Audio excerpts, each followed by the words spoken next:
Previously on the Lobby USA, our undercover reporter revealed tactics used against supporters of Palestinian equal rights. You have to show that they're racist hate groups and to consistently portray them that way. Tony is being recruited to work undercover for the lobby. It's a hostile environment and there's some risk involved. His assignment? To investigate people on a blacklist drawn up by a website called Canary Mission. It's an anonymous site. Nobody has any idea who's actually running this thing, and people have tried and looked into it. In the third of a four-part series, personal attacks, smears on anonymous websites, how sections of the pro-Israel lobby use unscrupulous means to discredit supporters of Palestinian civil rights.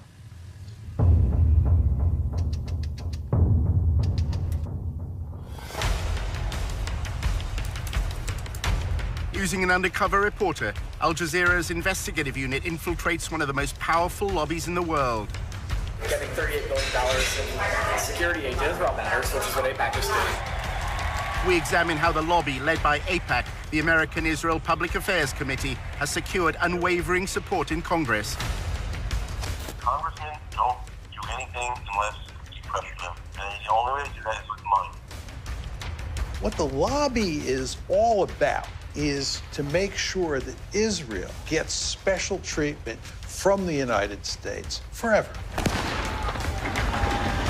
But after occupying Palestinian lands for half a century, the pro-Israel lobby is facing a new challenge. We called for a full boycott of Israel, divesting from it, and eventually imposing sanctions on it to achieve UN-stipulated rights of the Palestinian people. A movement to boycott, divest, and impose sanctions on Israel, BDS, was formed on American campuses. It seems to be achieving its goals. It threatens future American support for Israel. We believe in justice for all people. That means the occupation has to end. Israel's Ministry of Strategic Affairs responded with a covert operation to defeat BDS. אתה צריך לעשות את זה עם הרבה מאוד עמימות. זה לא גוף צבאי היררכי שאם הרגנו את X, אז כל הגוף מתחתיו לא פועל. The Israeli government leverages Jewish organizations in the diaspora. Absolutely. It's a psychological campaign involving spying and smears. You discredit the messenger as a way of discrediting the message. Just stay on message. And what is that message? BDS is a hate movement. While our reporter monitored pro-Israel groups, he was asked to go undercover for the lobby. You're going into enemy territory. It's not for everybody.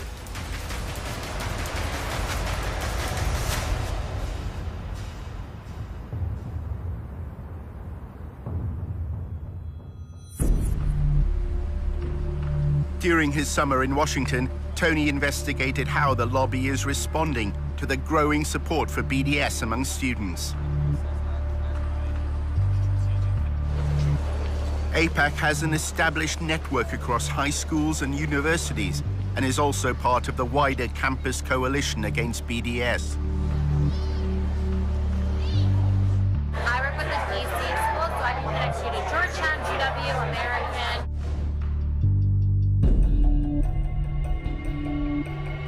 I think that you would really benefit from a conversation with the Israel on Campus Coalition. They also coordinate a lot between organizations. So like AIPAC, we focus on political. We have one very specific, very effective angle for combating BDS, but the ICC pools resources from all of the campus organizations so that like they're tapped in on all angles. The Israel on Campus Coalition is a coordinating group at the front line of the battle against BDS. We built up this massive national political campaign to crush them and to fight back and to fight fire with fire.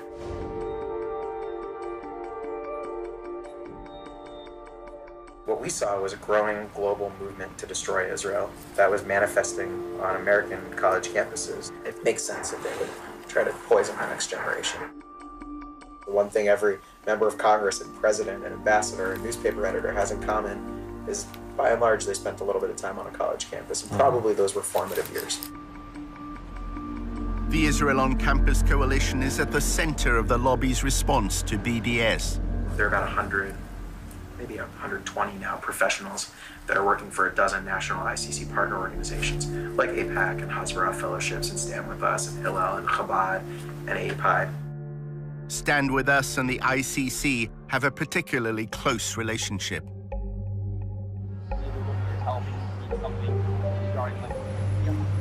The Israel on Campus Coalition, they really oversee like the whole movement. They're sort of the ones that like have the bird's eye view.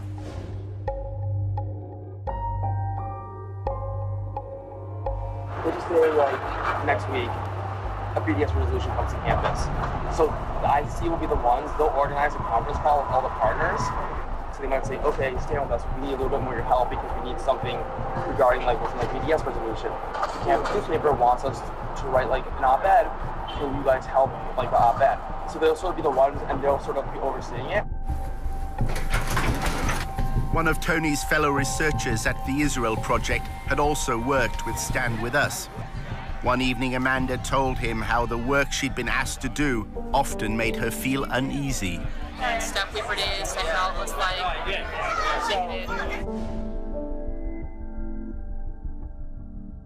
it would be like pictures of Palestinian kids with a knife.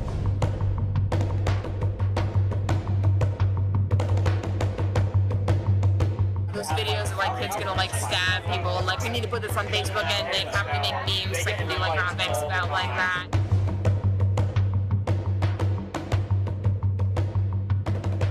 It was in everything. It was in like presentations on Palestinian terrorism that we did for college students and high school students. And it was like on our Facebook pages.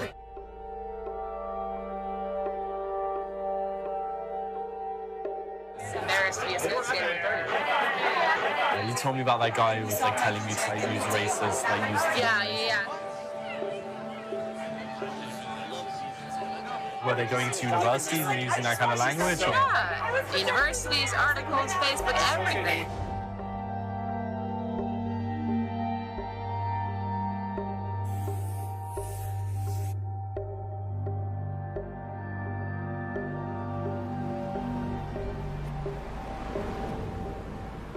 At the Israel Project's offices, Amanda confided further in Tony. Her boss at Stand With Us instructed her to call BDS a racist hate group as often as possible, she said, because it polls well. Stand With Us also had what she described as a covert group which would slander people as anti-Semites. It made her feel uncomfortable. Amanda recalled how Stand With Us was involved at her university. Students who criticized Israel's treatment of Palestinians were routinely accused of anti-Semitism. The pro-Israel side would say things like, it's anti-Semitic. Say things like, why are they targeting Israel and not other Arab countries? You know, like, look at all this bad stuff happening to other places, and you know, and Israel is like a democracy. Like, they would just say all this stuff that was like so irrelevant. Do you think that there have been well-intentioned activists on American campuses who have found themselves in very difficult situations because these pro-Israel groups have tarnished them as anti-Semites? Oh, absolutely.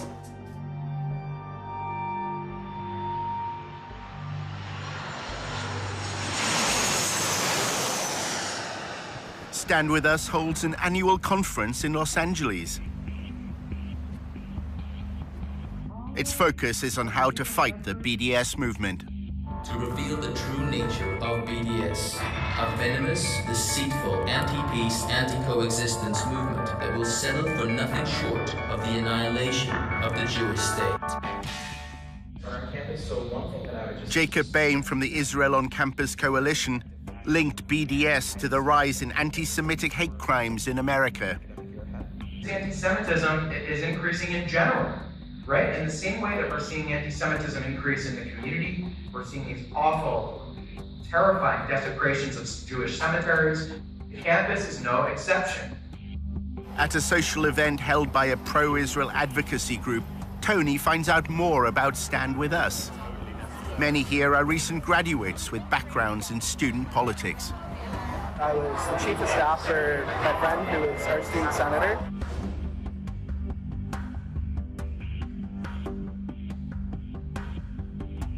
We had Stand With Us write some checks, but we didn't let them put their logo on it.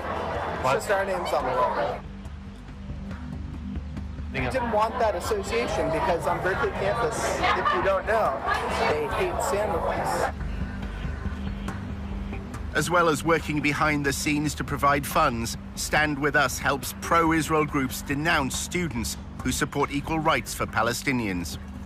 We've used Stand With Us strategically on my campus to have them publish stuff when we wanted stuff published.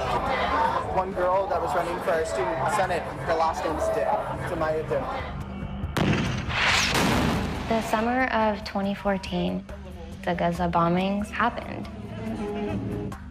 There's a lot of activity in the Bay Area, a lot of protests. You hear like, intifada, intifada, intifada. So, and I asked him, and I was like, oh, what does that mean? When Samaya stood for the Student Senate at Berkeley, the Arabic word meaning uprising inspired her election slogan.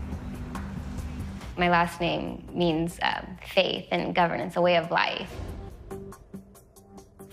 There was other hashtags, so it was like Din for the Win, Din Dynasty, and didn't really like them. So when I launched my campaign, it just seemed fitting to launch it with, you know, hashtag Dintifada. She ran on the hashtag Dintifada as her, like, Dintifada, her last name's Dick, Samaya Din. And we're like, this isn't okay. Stand With Us and launched a social media assault on Samaya's campaign and her character.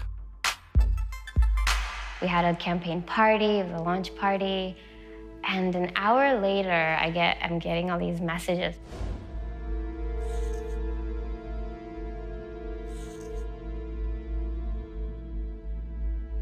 We had Stand With Us attack this girl in an article, at least on their Facebook, right? They shared the screenshots and stuff and talked about, like, this isn't okay.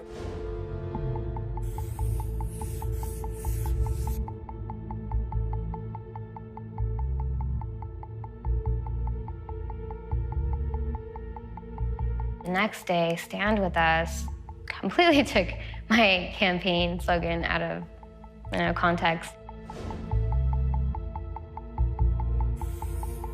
It's just an Arabic word, meaning uprising. And they redefined it to then serve their own purpose. The redefinition to me was killing of all Jews.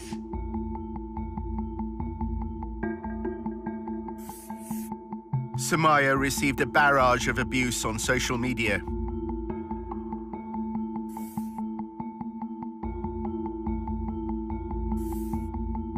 They called you a frustrated, sexually repressed woman. They said you were scum. They wanted to kick you out of the country.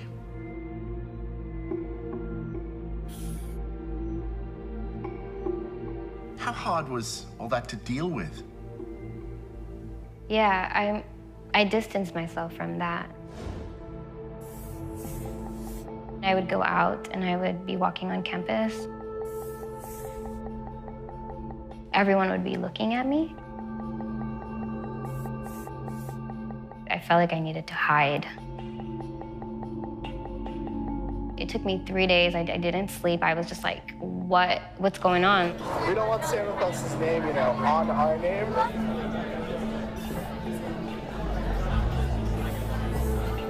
They have all sorts of followers, and some of those people are a little crazy.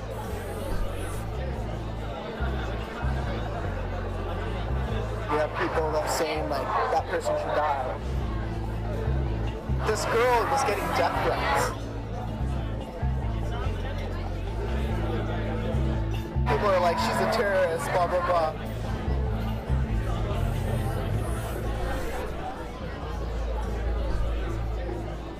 How involved are they on campus politics then? Like even if it's money, they get money, but it's rare that they put their name on something because the leadership that I helped create on that campus is aware that it ruins relationships. At the Israel on Campus Coalition in Washington, Tony discovered that the lobby is deliberately adopting a clandestine approach on campuses. We should stand behind our work, not in front of it. It's not helpful for Stand With Us to say to a pro-Israel student, or the Israel Project to say to a pro-Israel student, oh, sure, we'll help you, but you have to put our logo on it. We're working like so closely with Stand With Us, and we have such a tight partnership with them today that like it's totally seamless. Tony also discovered that anonymity is a key strand of the campaign against BDS. If one of these terrorists on campus wants to disrupt a pro-Israel lecture or something and like unfurl a banner or whatever else, we're going to investigate them, look into bad stuff they've done. That stuff becomes very useful in the moment, and there are any number of ways to push it out. The only thing is that we do it securely and anonymously, and that's the key.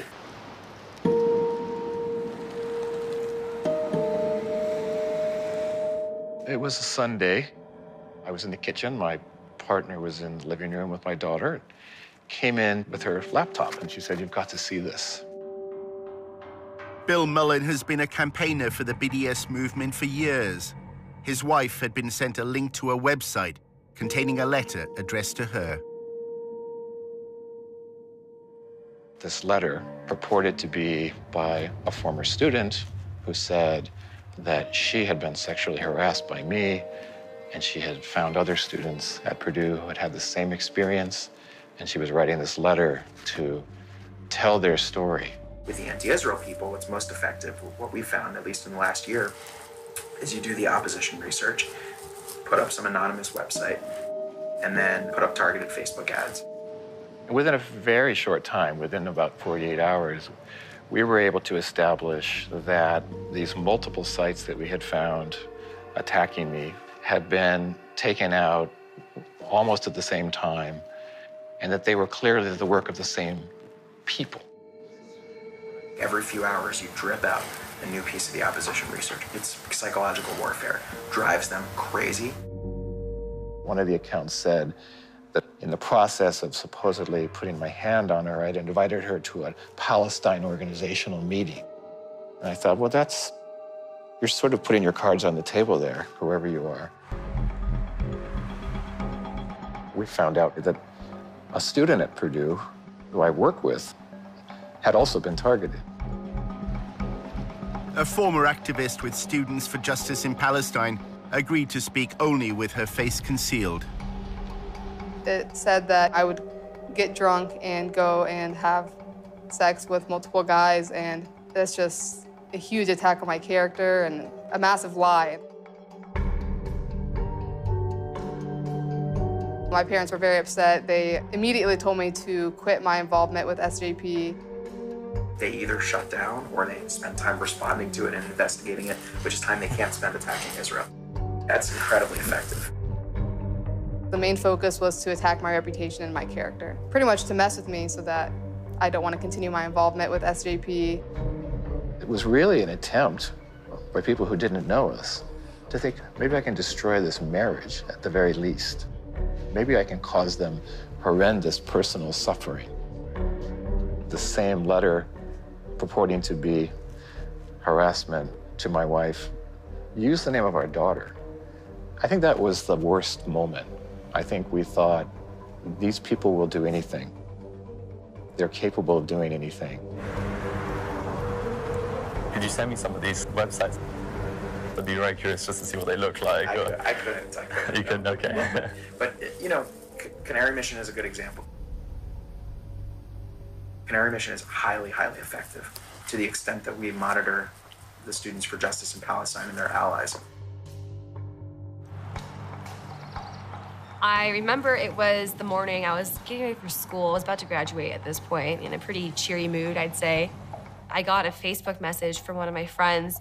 She goes, "Hey, Marcel, I don't mean to freak you out, but I think you should see this." I click on it, and then I see it's a picture of me, and it's my name, and it's a profile about me. When I saw that this was a website dedicated to taking down pro-BDS activists and painting us all as terrorists and anti-Semitic, it was chaos. It was chaos in my mind. What are people gonna think when they look at my name on Google? Are they gonna think I'm a terrorist? Are they gonna think I don't like Jewish people? And they're picking out individuals who they think are critical of Israel, and they're smearing them. And they're telling them that what's going to happen here is if you don't cease and desist from acting like this, we in the end will do much to destroy your career. A few years later, these individuals are applying for jobs within your company. Canary Mission's promotional video threatens to pass these smears on to prospective employers. To ensure that today's radicals are not tomorrow's employees. It was shattering to me because I had to look for a job, I had to start my life, and now I had this website smearing my name before I even got a chance to really make a name for myself. Somebody did contact my employer and ask for me to be fired based on my pro-Palestine activism. They said that, you know, if they continued to employ me, that their values are anti-Semitic. It can be really scary at first. I was mostly harassed via Twitter. They were tweeting me like every 2 or 3 days. They take screenshots, even way back to my Facebook pictures that don't even look like me anymore. Just digging and digging through my online presence. They're terrified of Canary Mission, and it's about time. We had always been afraid of ending up on there. It was like very personal. They see us as such a threat that they have to kind of twist and turn and delve into our personal lives. As if they were trying to scare us into stopping our work. Their Twitter campaign is relentless. Every picture that I post on Facebook, it goes onto one of their websites with every tweet that I put in. Every hashtag I post on Instagram, it goes into one of their files.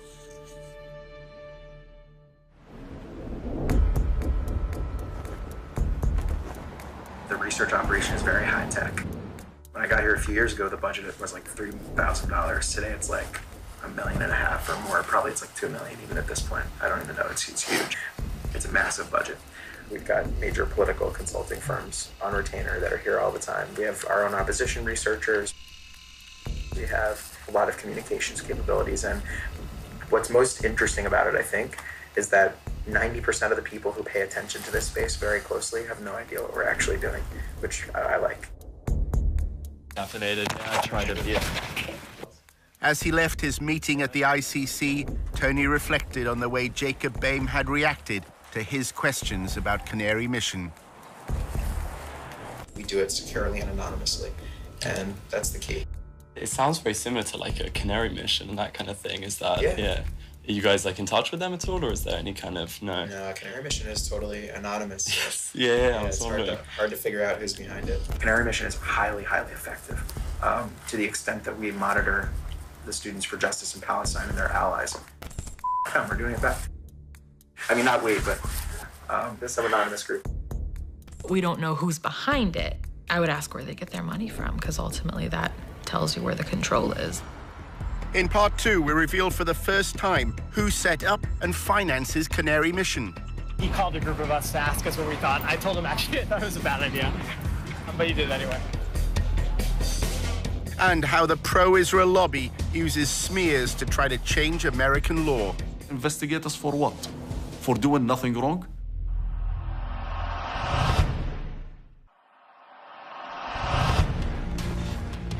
In part 1, how anonymous websites smear supporters of the BDS movement. Use the name of our daughter.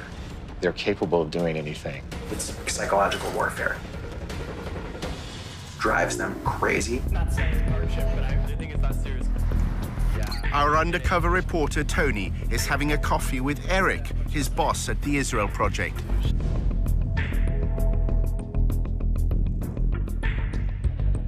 Tony wanted to find out more about Canary Mission. There's a guy named Adam Milstein who you might want to meet.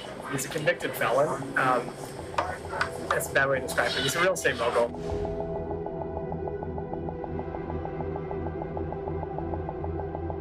When I was working with him when I was at APAC, I was literally emailing back and forth with him while he was in jail. but he's loaded. I mean, he's close to $500 million. Adam Milstein has become a central figure in the lobby. His foundation funds numerous pro-Israel organizations. He also sits on the boards of AIPAC's National Council, the Israel on Campus Coalition, and Stand With Us. Our reporter filmed him alongside Jacob Boehm from the Israel on Campus Coalition at the Stand With Us conference in Los Angeles. The two men had lengthy private discussions. Milstein is close to probably the wealthiest donor to the pro-Israel lobby, Sheldon Adelson. Adelson's money helped Milstein expand the Israeli-American Council into a major new force within the lobby.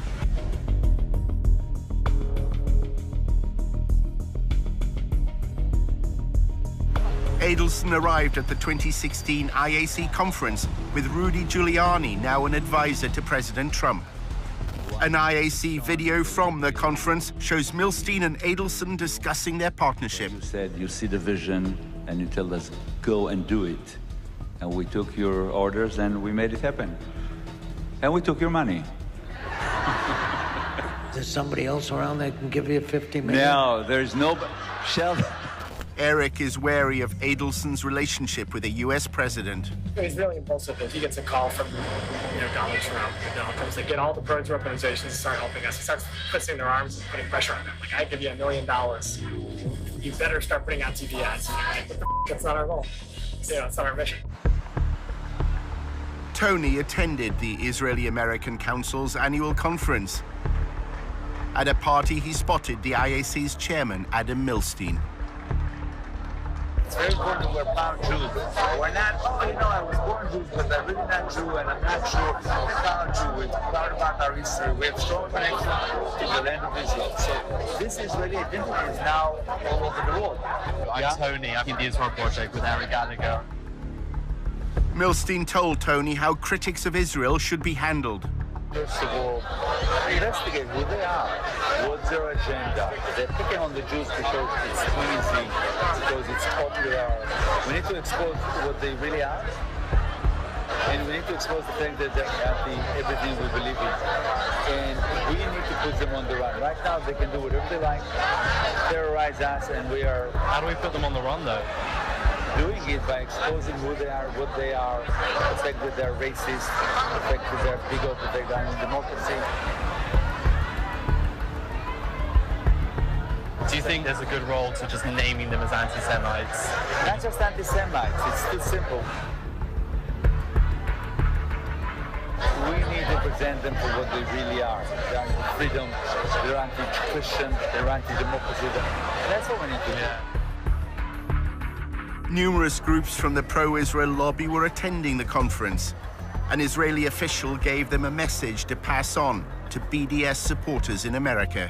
Everybody out there who has to do anything with BDS should ask himself twice, do I want to be on this side or do I want to be on the other side? If I'm submitting to BDS, what would be the effect?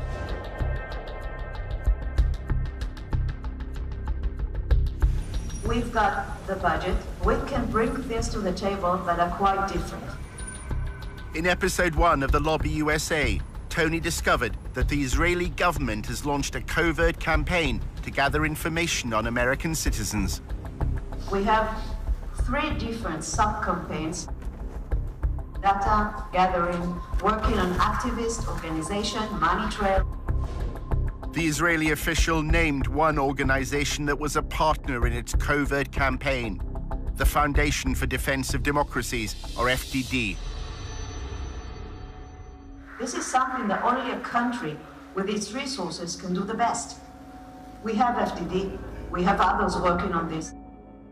She names the Foundation for the Defense of Democracy as an agent for this foreign government going after American citizens. I mean, that quote is a smoking gun. Yeah. Sorry, are you Jonathan? Hey, I'm Tony. Hi. I met up with Benny Weinstein. Jonathan Shanzer works for the FDD. He produces research on the financing of armed groups. Yeah, I'm very interested in getting involved in BDS activity and stuff like that. Hopefully anti-BDS. If you had on tape a senior Russian or Iranian or even Canadian official saying that they were running covert operations to spy on Americans and using an organization like the Foundation for Defense of Democracies as a front group, I think it would be a bombshell. Shanzo was invited to talk at the training workshops that Tony attended. Think tanks are the folks that used to work in government, have PhDs, and decided not to become professors. In the Middle Eastern Studies field, academics have failed, and that's why people like me are considered useful, at least to some. To call it the Foundation for the Defense of Democracies is a misnomer. It's the Foundation for the Defense of Israel. When you strip away all the layers of the onion and you look at what you really have, what you have is a foundation that is dedicated to one goal, and that is defending Israel at every turn. The FDD's mission has been to associate students who support BDS through links to charities and pressure groups, ultimately to Hamas, which governs the besieged territory of Gaza. We found out that there was a coordinator who was being paid to make sure that the activists from a certain group called SJP, Students for Justice in Palestine, who was working with all the different SJP chapters around the country to make sure that they all have the same message. So we said, wait a minute, who are these people? That kind of sounds like a little bit like a network. We took a little bit of a deeper dive, and we found out that there was one organization that was, in fact, a mothership. Shanza's mothership is a group called American Muslims for Palestine. Here's the remarkable thing, is that this organization has employees that used to work for Hamas charities here in the United States. Many employees, as a matter of fact. They used to work for the Holy Land Foundation. Does that name ring a bell to anyone? The Holy Land Foundation was the largest Islamic charity in the United States. In the aftermath of 9/11, the government accused it of funding terrorism. With this action, we go beyond the Al-Qaeda network to target groups whose violent actions are designed to destroy the Middle East peace process. Hamas emerged as a resistance movement, challenging Israel's occupation of Palestinian land. The United States lists it as a foreign terrorist organization. 5 members of the Holy Land Foundation were later convicted of sending money to Hamas. Almost 90% of all those Arab and Muslims that were targeted in the United States post 9/11 were targeted because of their engagement with the Palestine issue. They had nothing to do with being members of Al-Qaeda, have no relationship whatsoever to what's so-called transnational terrorism. There's been a very strong trend from Israel and its advocates since the September 11, 2001 attacks to portray Israel as part of a civilizational war where Israel is on the Western side and Israel's critics are on the side of the terrorists. According to reports in Israeli newspapers in 2008, Prime Minister Netanyahu said 9/11 had been good for Israel. The attacks had swung American public opinion in its favor. It's not surprising one of the largest cases that we had in this country was the shutting down of the Holy Land Foundation. If you look at all those that were targeted in relations to the Palestine-Israel conflict and their engagement politically. Turns out there are 3 individuals currently working for what we'll call a mothership that used to work for the Holy Land Foundation. 3 former volunteers at the Holy Land Foundation are now involved with American Muslims for Palestine. None of these individuals has been accused of any wrongdoing in the United States. So I'm thinking, aha, okay, terror financiers. I used to do this for a living. I used to work for the Treasury Department tracking terrorist money. I know these guys. What's going on here? We have no affiliation with any foreign organization. We don't receive money from overseas. And this mothership organization is a very small organization. But the pro-Israel advocacy class heard another message. Was that the primary driver of the BDS movement in America is all populated by people who are former Hamas charity employees. This is not a grassroots organization. This is not a grassroots movement. It is being coordinated by very bad people, and it needs to be made known. Think tanks like the FDD play an important role for Israel in the media. Their selective use of evidence is often presented as legitimate academic research. They try to educate people to understand that Israel is effectively a Western liberal democracy in the sea of terrorist states, which is the Arab world. The other goal is to intimidate and to smear people. Shanzer is invited by pro-Israel congressmen to provide evidence before subcommittees on terrorism in the Middle East. He uses them to insinuate that prominent activists for Palestinian equal rights are linked to armed groups. The AMP's founder and president, Hatem Bazian, was one of 2 featured speakers at a 2004 fundraising dinner in California. Incidentally, the other speaker at this dinner was Mohammed Al-Mazain, who is currently in jail for his role in the Holy Land Foundation and for providing financial support to Hamas. When you enter it into the congressional record, now people are begin to think that there's some legitimacy to it. So this dumping of utter nonsense and garbage into the congressional record, into a legitimate hearing, will have an effect down the line. There's also Osama Abu Ershad. He is currently the National Coordinator and Policy Director for AMP. Mr. Abu Ershad also runs a pro-Hamas newspaper in Virginia. They made Palestine as a front on the war on terrorism. It was Al-Qaeda that attacked the United States. It wasn't Hamas or any Palestinian organization. It was Al-Qaeda. I should note here that our open source research did not indicate that AMP or any of these individuals are currently involved in illegal activity.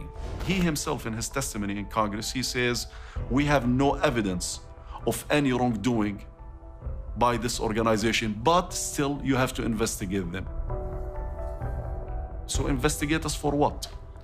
For doing nothing wrong? The fact it's rubbish does not mean that people don't listen to it, right? Shanzer's allegations that American students are somehow connected to armed groups in the Middle East has become part of the lobby's attempt to demonize BDS. Organizations that have spread throughout the world via a network of carefully constructed proxies. We should promote the fact that, according to Jonathan Shanzer from Knows Terrorism, he said a group of people who were actively funding Hamas have now formed a group, American Muslims for Palestine. Shanzer, testifying, said they're a leading driver of the BDS campaign. They're the most important sponsor and organizers of SJP.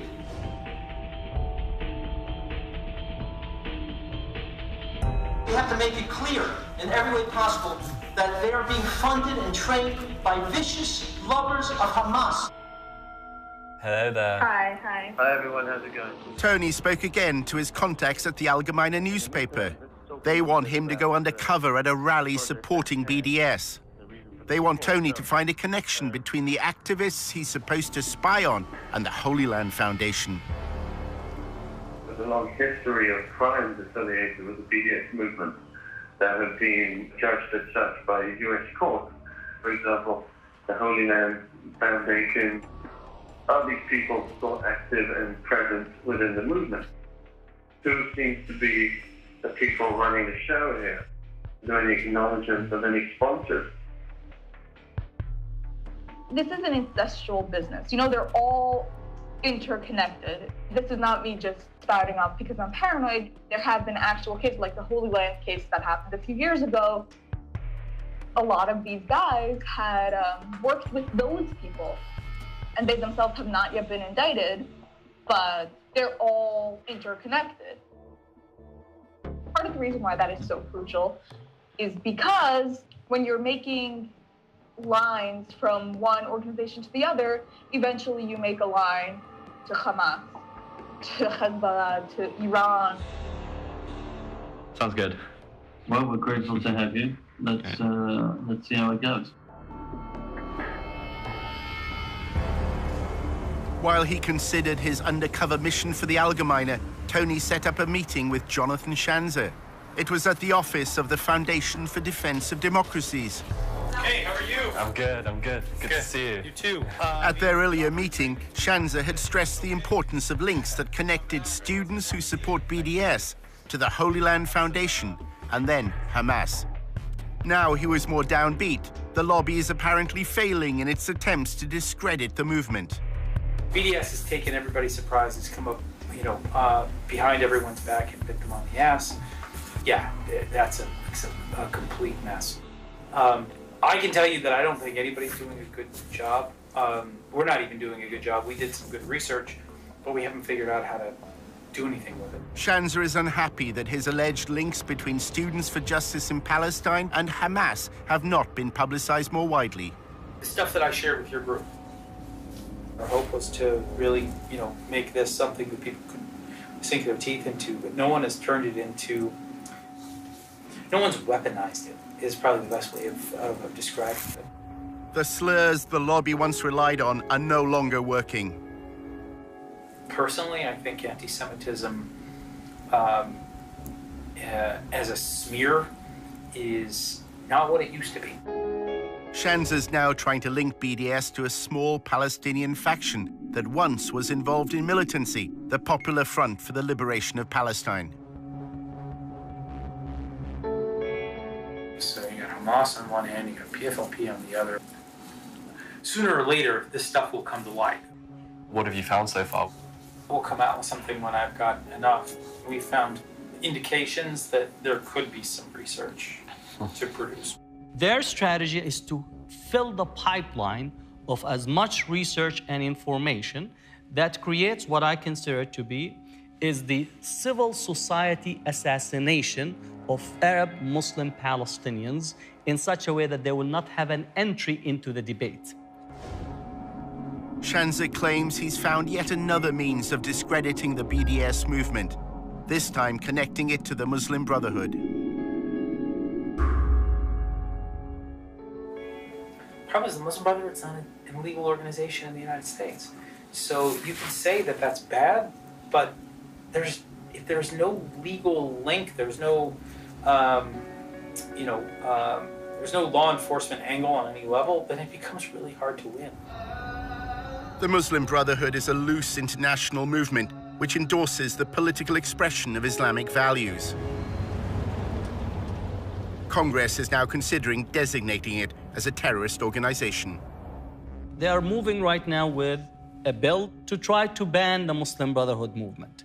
So the strategy that is being deployed, which is create the demonization, filling the garbage can with as much material as possible, especially from a Congress and Senate.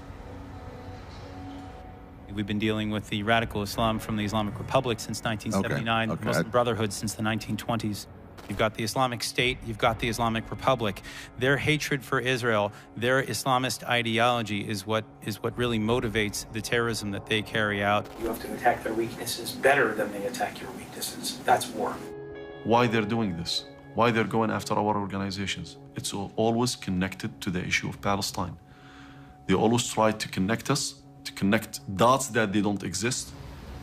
Terrorism is a very effective word. And what a lot of people in the lobby try to do is describe pro-Arab or pro-Palestinian groups as terrorist groups.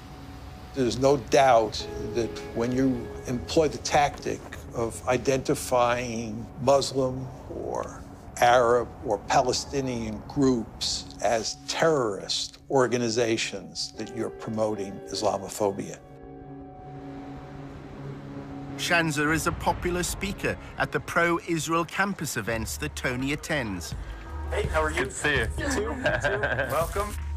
A panel discussion at George Mason University is an opportunity to promote the FDD's research to a friendly audience. My organization, FDD, earlier this year concluded a deep dive study into the fiscal and corporate sponsors of BDS, and we found several troubling connections to the Palestinian terrorist group Hamas, an Islamist supremacist organization that seeks nothing less than the annihilation of the state of Israel. I recently published research just this week showing that BDS groups get help from other Palestinian terrorist organizations like the Popular Front for Liberation of Palestine. The problem is that most students don't know who is behind BDS, and most Americans don't know. And this is why BDS is gaining traction. AMP is the de facto national leadership of Students for Justice in Palestine.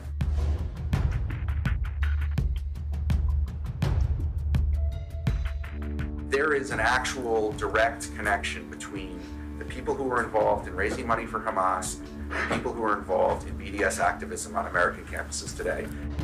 Pollock claims that SJP is just a front to hide the real agenda of American Muslims for Palestine. You'll notice their name is Students for Justice in Palestine. You don't hear the word Islamic, you don't hear the word Muslim in that name, and you hear the word justice, which is kind of a buzzword on campuses today. Everyone's for justice, right? You're not for injustice. The crowd that's kind of behind the scenes is actually a very Islamic radical cause.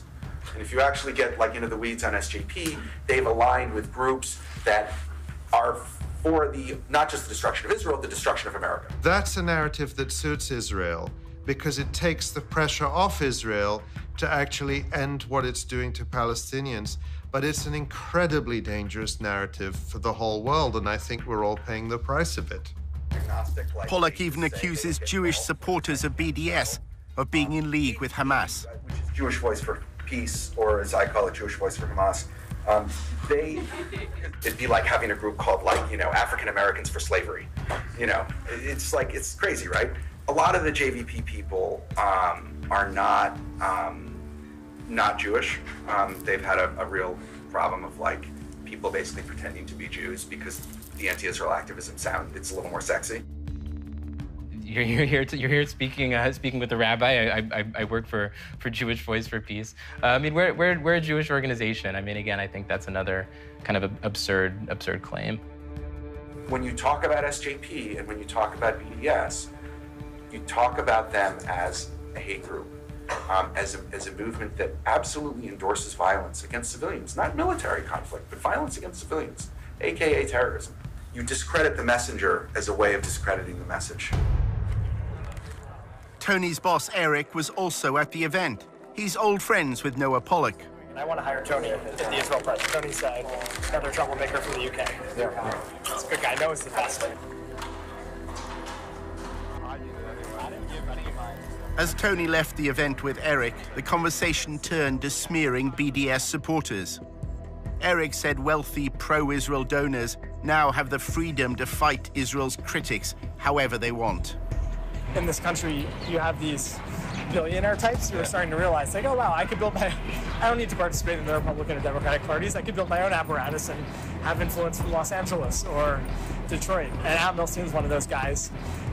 And he funds the Israel Project. He does a lot of great work. Eric then made a remarkable claim when Tony asked about Canary Mission. Who are the people involved with them? It's him. It's him. Adam Milstein. Yeah, I don't know who he hired to oversee it. Adam Milstein. He's the guy who funds it. We need to expose the fact that they're anti everything we believe in. We need to put them on the right. So Adam Milstein, he funds the Israel Project and he's funding the Canary Mission website. Yeah, which is interesting because it makes it seem as though we're a part of it, but we're not. Actually, I was involved with the effort to start it with the Name and Shame. He called a group of us to ask us what we thought. I told him actually I thought it was a bad idea, but he did it anyway. They've lost the political argument. They can now do nothing but resort to personal smears against us. They can't engage us in discussions of the occupation. They can't defend apartheid. They can't defend the bombings in Gaza, but they can try to destroy our lives. Kind of really desperate and pathetic almost, you know, going after students, trying to compromise their futures because they're trying to fight for social justice. I know a guy actually is working with Adam on all sorts of digital spying. There's a group of like anonymous people who have a very sophisticated digital strategy for exposing these people and making sure that stuff stays with them. Yeah. There's no one on their side doing it, so you don't have to worry about your reputation.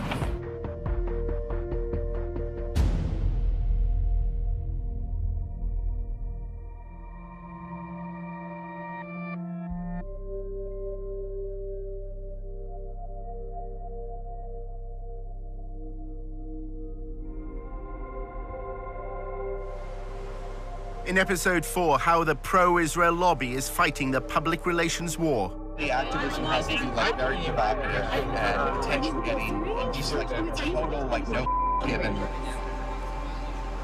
And how the Israel Project is laying the ground for a future conflict with Hezbollah.